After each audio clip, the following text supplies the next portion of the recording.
Introduction to Statistical Inference. In this program, we'll look at z-testing and confidence interval estimation for both a single population mean and a single population proportion. So we're going to run tests and create confidence intervals for each. We'll also, in the process of running some tests, review some of the basic terminology and theory. So these are the exercises that we're going to run. We're basically going to run a statistical test, a z-test, and create a confidence interval for each of the main variables in our credit card data set. So this is going to require that we have a value to test for each of those variables. And this is going to help us to formulate our null hypothesis. For example, the null hypothesis for our income test will be that mu, the population mean, is 125,000. And we're going to compare our sample mean against that assumption to see if there's a significant difference. For a categorical variable, we're going to test proportion. For example, you can see that the credit card company currently assumes about a 50-50 split between males and females in the entire credit card market.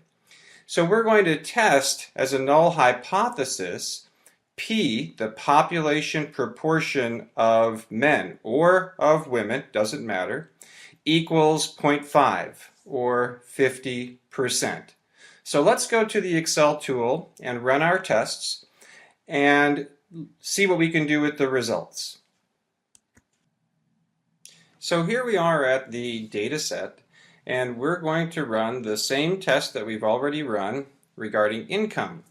We're going to test whether or not income has a population mean that's still probably close to the 125,000, which is assumed by the credit card company. So to use our Excel tool, we can note that income is variable number 1 and that it's quantitative. So we're going to run a test of the population mean. If it were categorical, we'd be running a test of proportion, but it's quantitative, so we specify in our z-test and confidence interval tool for mu, variable number 1. And we're going to assume for a value of sigma, the population standard deviation, 45,000.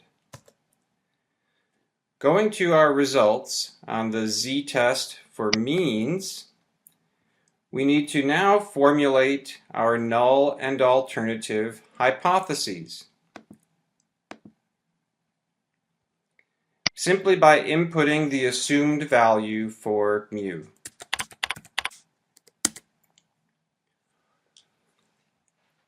So now we have our results. And let's start with our test statistic. The test statistic is showing the number of standard deviations of x bar. Our sample mean of 133.872 is from the assumed population mean of 125. Now note that this is the number of standard deviations of x bar, or what we call standard error of the mean. And standard error is nowhere close to being equal to the 45,000, which is our assumed value for sigma. Sigma measures variability in individual cardholder incomes. Standard error measures the variability in sample means taken from this population, sample sizes of 109. Okay, so the sampling distribution theory that we discussed is producing for us a p-value. But let's look at a normal curve and see if we could understand why our p-value is what it is at 0.0396. So here we are at the normal probability calculator, and we are using a normal curve to better understand the relationship between our test statistic and our p-value. And we're using a normal curve because we are running a z-test. So all of our test statistics right now are z-scores. And the p-values or probabilities are simply normal probabilities associated with the test statistic value. So simply using the standard normal distribution, which has a mean of 0 and a standard deviation of 1, we could further explore why the p-value is 0.0396. Our sample mean income is 2.058 standard errors above 125. Standard error and the standard deviation of x bar, those are synonyms. Our test statistic tells us that we're 2.058 standard errors above the assumed mean of 125. And we could see that the upper tail p-value is 0.0198. To make this a two-tailed p-value, we could also consider the probability of being more than 2.058 standard errors below the mean mu, which of course would be another 0.0198 because the normal curve is symmetric. So simply summing 0.0198, our lower tail, with another 0.0198 in the upper tail, we get the two-tailed p-value of 0.0396. So now let's talk about the results of our test. So remember that we can report on statistical testing and confidence interval estimates following some set steps. The first step that we talked about is formulating the null and alternative hypotheses. So here the HO or null hypothesis is simply mu equals 125, and our alternative is that it's not equal to 125. Step 2, results. The results of our statistical tests are test statistics and p-values.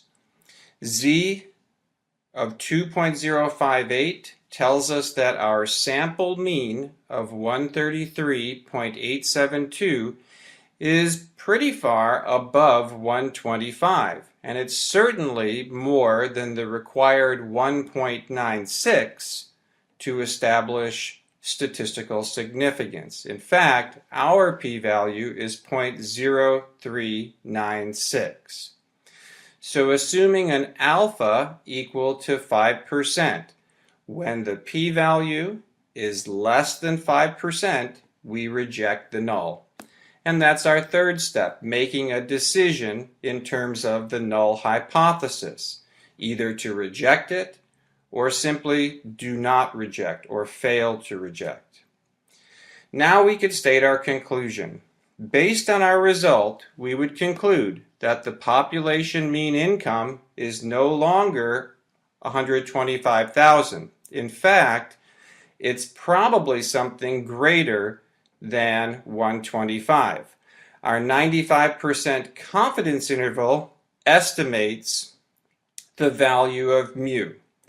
We would say that we are 95% confident that the population mean income, that is the mean income for all cardholders, is somewhere between 125.42 and 142.32. Before we go on to another problem, let's go back to the normal probability calculator to see if we could better understand some of the theory. So we are back on the normal probability calculator, but this time we're in the second row, which is set up to show us inverse calculations. And you could see that we're still using the standard normal distribution, so our mean is 0 and our standard deviation is 1. This is going to show us probabilities associated with z-scores. Let's look at the middle 95%.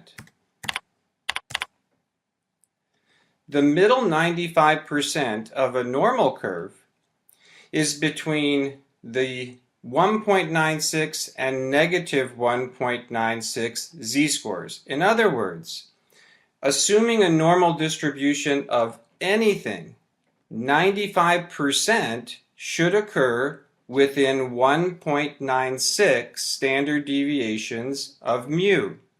Let's apply that to our sampling distribution theory.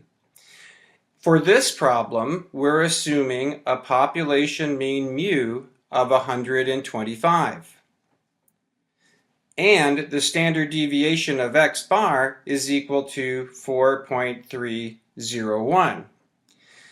So 1.96 standard errors from 125, if our sample mean is in there, we're never going to reject the null. However, if our sample mean is more than 1.96 standard errors from 125, we would. Remember, standard error is the standard deviation of our sample statistic.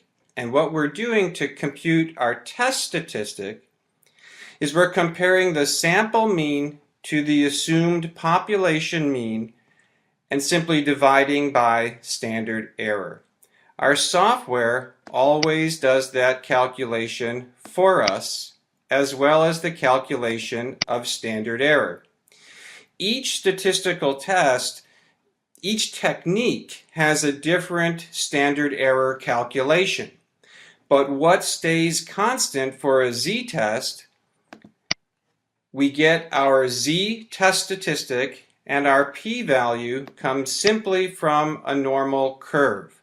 This makes it very simple to interpret the results. If our test statistic is beyond the critical z of 1.96, we know that we're in the outermost 5% of that normal curve, and that our p-value would be less than 5%, leading us to reject the null.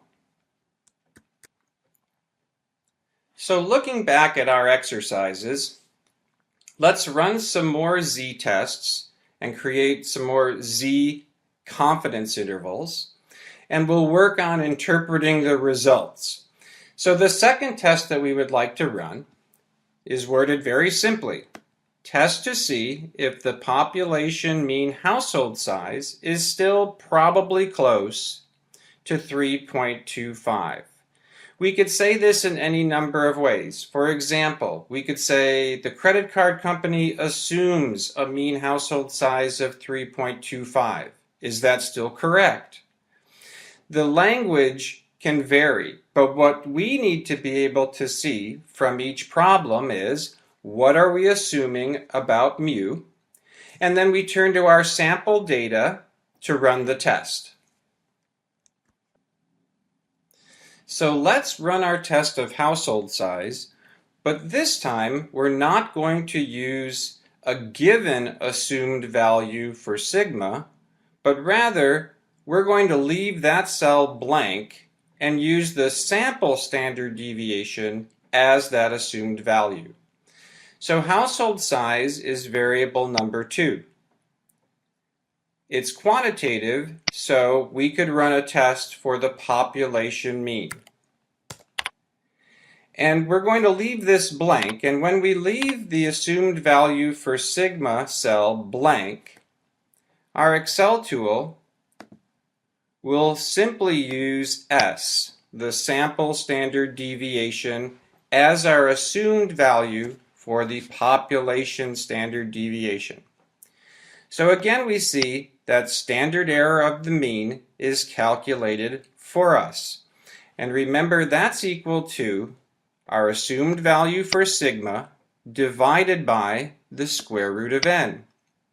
And why are we dividing by the square root of n?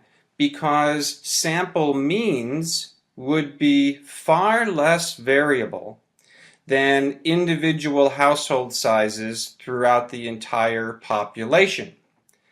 Our assumed value for sigma estimates the variability in individual household size. So if there's one very, very large house, for example, the standard deviation needs to reflect that. However, what we want is an estimate of variability in mean household size for rather large samples of 109.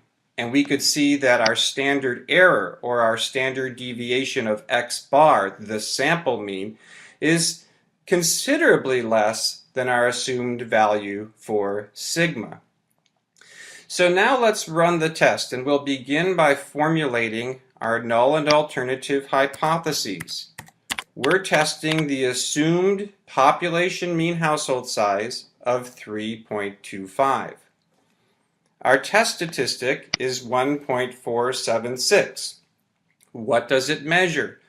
Well, it tells me that the sample mean x bar is only 1.476 standard errors of the mean above, because it's positive, 3.25. And that is a difference, right? 3.495 is greater than 3.25, and in fact, that's 1.476 standard errors. So there is a difference between our x bar and the assumed value for mu. However, we would say that this difference is not statistically significant. In other words, it's easily explained by random variation due to sampling error. It's only when our sample mean is in that outermost 5% of our normal curve that we would conclude that's not easily explained as a random chance event. Here, that's not the case. 1.476 is not hitting that required z-score of 1.96. And consequently, our p-value is well greater than our 5% alpha. So our decision would be do not reject the null hypothesis. Looking at our confidence interval, we could see the same thing. When we take our x bar value plus minus 1.96 standard errors, we get what's called the margin of error. And when we do the arithmetic, we get the lower confidence limit and the upper confidence limit. So now we could say, as an estimate of population mean household size, I'm 95% confident that the population mean household size is somewhere in the range 3.17 to 3.82. Notably, we could see that the assumed value for mu of 3.25 is clearly within the range, which supports our decision not to reject the null hypothesis. So let's look back at our exercises and see how we could report these results. Again, what we're practicing are the steps of running and reporting a test of significance and confidence interval. So step 1, formulate the null and alternative hypotheses. And for this simple z-test, we only need to know the assumed value for mu. Our null, mu equals 3.25, and the alternative not equal to 3.25. Our results, our z-score and our p-value. Remember, we call that z-score a test statistic. So what would be our decision in terms of the null hypothesis? Well, as we said, do not reject the null hypothesis. Why? Because the p-value is greater than 5%. Or we could say the test statistic is not beyond 1.96. Those say the same thing. Namely, there is no significant difference between our sample mean and the assumed population mean of 3.25. Therefore, we have no evidence to reject it. And we would conclude that the population mean household size may still be about 3.25. And we certainly don't know that it's exactly 3.25, but we have no reason in the test result or the confidence interval to revise this assumption. Finally, we could say that we are 95% confident that the population mean household size is somewhere in the range 3.17 to 3.82. So we're making some progress on running our z-tests for the population mean, and our next exercise asks us whether or not the population mean amount charged is still probably about 4,000 as assumed. So we could run that test, assuming a population mean of 4,000, in just the same way that we've done the previous two. However, that exercise also asks, is this assumption that mu equals 4,000 true for both genders, male and female? So this would be a two-part problem. Remember, when we run a z-test, we're comparing a sample mean to an assumed population mean. Well, we have the data on our testing Excel tool for all cardholders amount charged, but we would need to use our grouping tool to filter the amounts only for women so that we could run a test only for women. And remember, we would do that by specifying our quantitative or dependent variable and our grouping variable, which is always categorical in this case, and it's our independent variable, gender. On the grouping tool, we could get the information that we need to run the test for women. Specifically, we need the sample size, n equals 60. We need the sample mean x bar, and we need some assumed value for sigma. We could either use S or a given value. For this problem, let's use an assumed value for sigma equal to $800. So to run our z-test only for women, we're going to start by clearing our z-test worksheet. And by that I mean we're going to go back to the data page and remove the household size variable number 2. And we're just going to leave everything blank so that we can input the information only for women. So we already know that the sample size for women is 60, and we were given to use an assumed value for sigma of $800. Now we just need to input our sample mean, x bar, for women. An easy way to do this is simply to press equals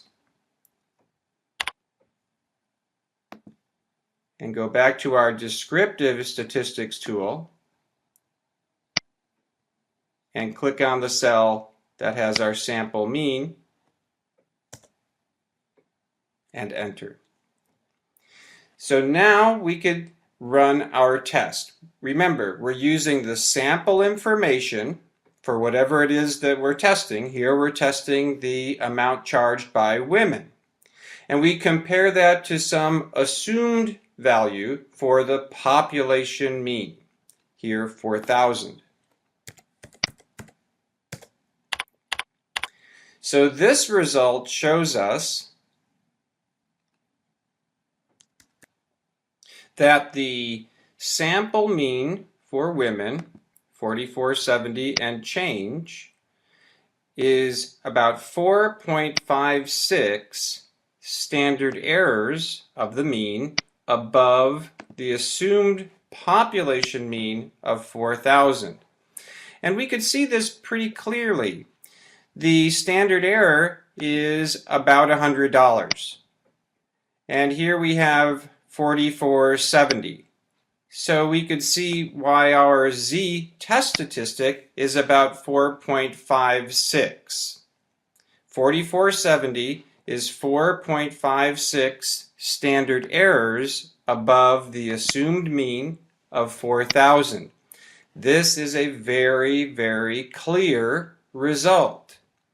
We are well beyond the critical 1.96, and therefore our p-value showing is 0. It's actually just 0 to 4 places, more than 4 places, clearly not only less than 5%, but less than 1%. So in this case, I could conclude that I strongly reject the null hypothesis that the women spend on average 4,000. They clearly spend significantly more. In fact, our result is highly significant. Our confidence interval shows that as well. We are 95% confident that the women spend somewhere in the range 4,268 and change up to 4,673 and change.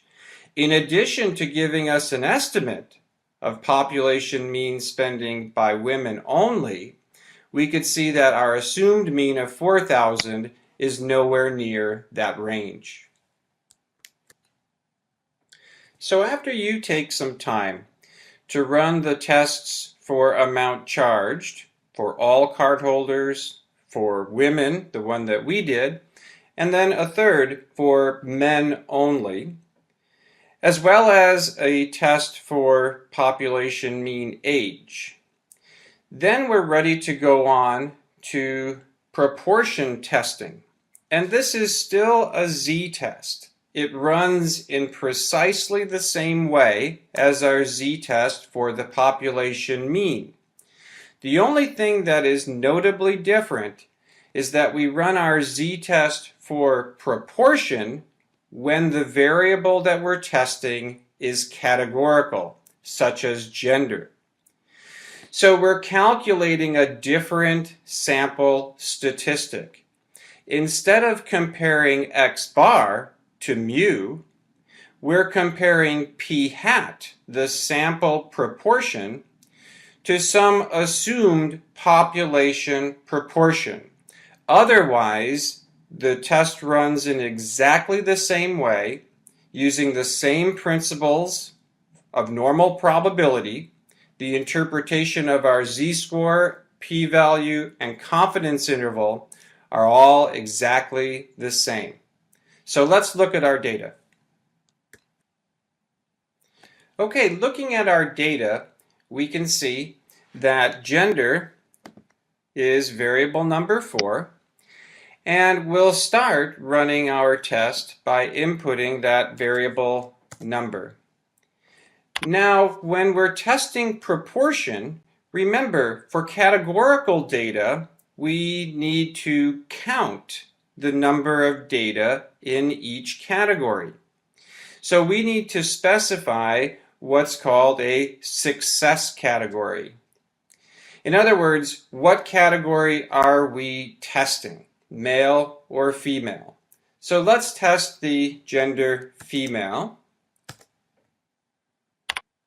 And we'll go to our z-test for proportion tool.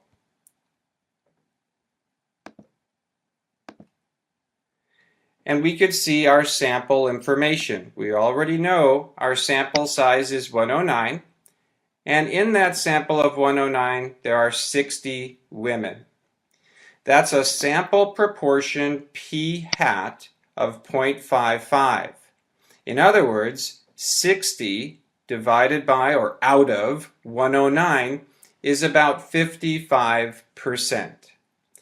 Now we need to formulate null and alternative hypotheses. We're going to follow exactly the same steps. The credit card company assumes an approximately 50-50 split by male-female. So our null hypothesis would be that p equals 0.5, and our alternative simply p is not equal to 0.5. Our test statistic shows us that 55%, our p hat value, is only a little bit more than one standard error of proportion above 0.5, which is an insignificant difference. We still need, for any z-test at the 5% level of significance, we need to get to that outermost 5% of our normal curve in order to reject the null hypothesis. Our 1.0536 is nowhere close to the required 1.96, and we can see that in our p-value as well. When the p-value is less than alpha, we reject the null. When the p-value is greater than alpha, we fail to reject the null. Our confidence interval should contain the value 0.5, and it does. We're 95% confident that the population proportion of women in our market is somewhere between 46% and 64%. And we could see clearly that 0.5 is a value in that range. So recording the results of our z-test for proportion is done in exactly the same way as we did for the mean. We begin with step 1. What were the null and alternative hypotheses that were used? We assumed that p, the population proportion of women, is 0.5 or 50%, and that would make our alternative not equal to 0.5. Our results, z and the p-value, show clearly that we do not meet the standard for statistical significance. In other words, we do not meet the standard to reject the null. Z is only 1.05 and p a little bit more than 29%. So our decision quite clearly would be do not reject the null hypothesis that the population has about 50% women. The sample data give us no reason to do that. If the sample proportion of women, instead of being about 55%, what if it were 65%? Well, now we would get a much stronger result. We would see more difference between what we have in the sample and what we assume about the population. And remember, that's fundamentally what we're doing with every z-test. We're comparing a sample statistic to an assumed value for the population. Our p-hat value for women, 0.55, is only 1.05 standard errors from the assumed value of 0.5. So our conclusion, quite clearly, would be, based on our decision to not reject the null, we would conclude that, as far as we know from the results, the population proportion of women may still be about 50%. In fact, as we noted, we're 95% confident that the true population proportion of women is somewhere in the range 46% to 64%. And 0.5 is clearly within that range. If anything, we might see that most of that range is above 50%. So although we have no clear statistical evidence, we might say maybe the proportion of women could be increasing, and this may be worth retesting at a later date. Our next z-test problem concerns the categorical variable education level. The problem indicates that the credit card company currently assumes that its entire market is about 50% undergraduate. And in this data set, the undergraduates are coded B for bachelor's. So this is going to be a z-test for proportion, and we're going to use variable number 5 and the success category B. Looking at our z-test for proportion worksheet, we could formulate the null hypothesis. And again, we're assuming 50%. Here, we get a rather strong result. The sample has about 61% undergraduates, which is a little bit more than 2.2 standard errors above 0.5. So it does meet the standard for statistical significance at the 5% alpha level. And remember, any z-test at the 5% level of significance only requires that we're at least 1.96 standard errors from the assumed population proportion, here 0.5. So we're at 2.2, which is greater than 1.96.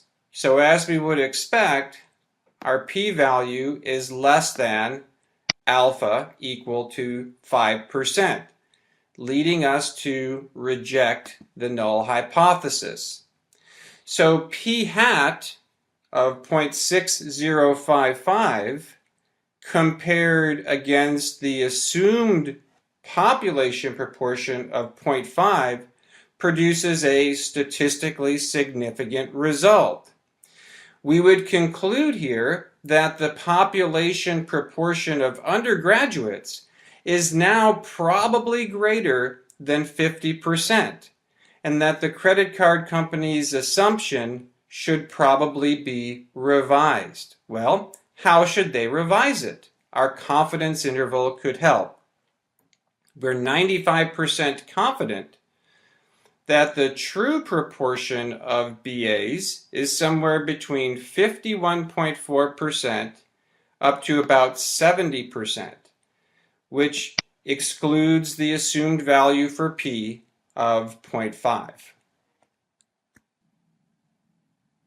Now all that's left for you to do is to complete the remaining exercises and capture your results. This is something that you could do just for your benefit and does not have to be turned in. This concludes the program Introduction to Statistical Inference, Z-Testing, and Confidence Interval Estimation.